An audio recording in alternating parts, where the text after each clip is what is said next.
Hello, everyone, and welcome to Purpose Driven Life Skills. My name is Tamar, and today we will be discussing Biblical Nutrition 101, Eating to Honor God.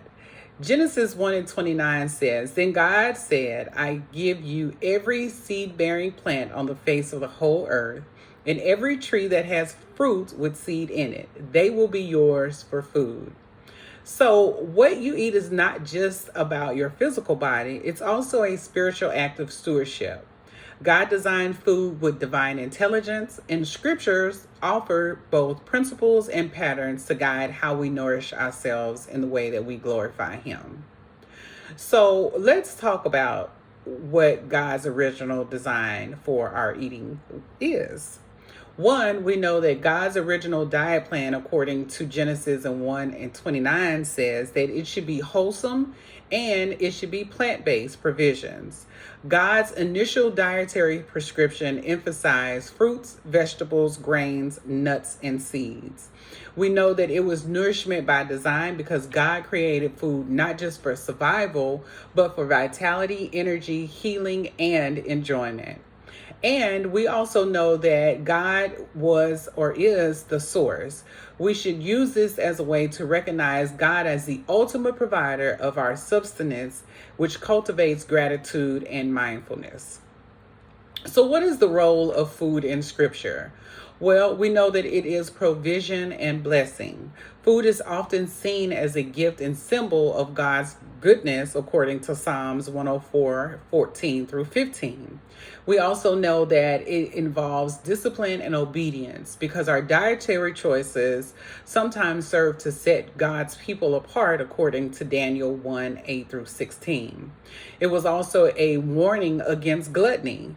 Scripture warns about overindulgence and self-consumption in Proverbs 23:20 through 21 and Philippians 3:19.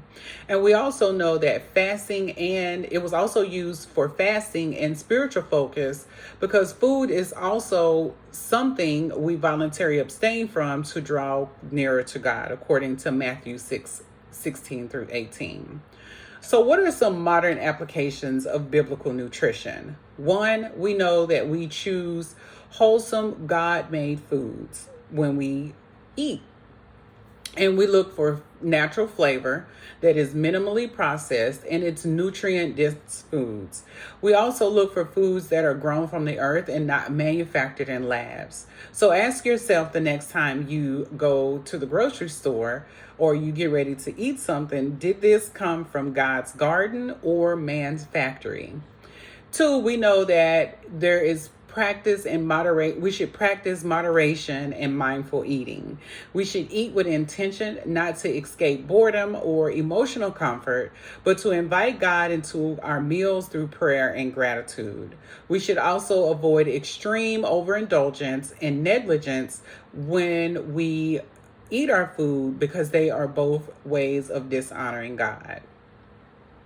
And we should also respect our body's design. We should listen to our hunger cues and fullness cues, as well as avoiding foods that cause harm, inflammation, or addiction.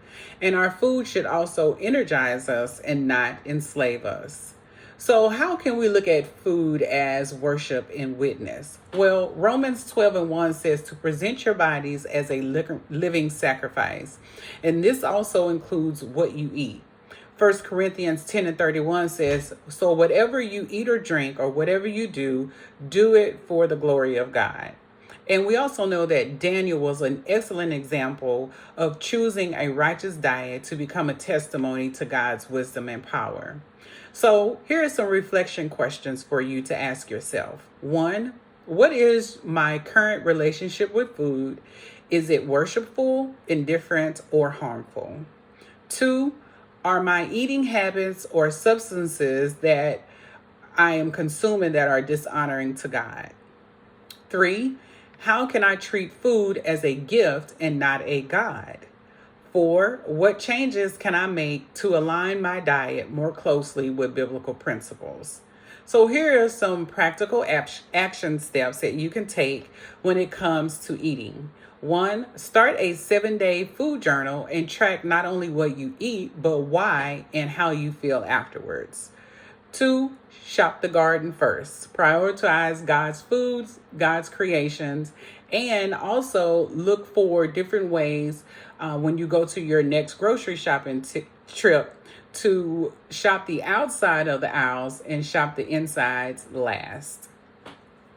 3, pray before you eat and invite God to bless your meal and to give you wisdom in your food choices.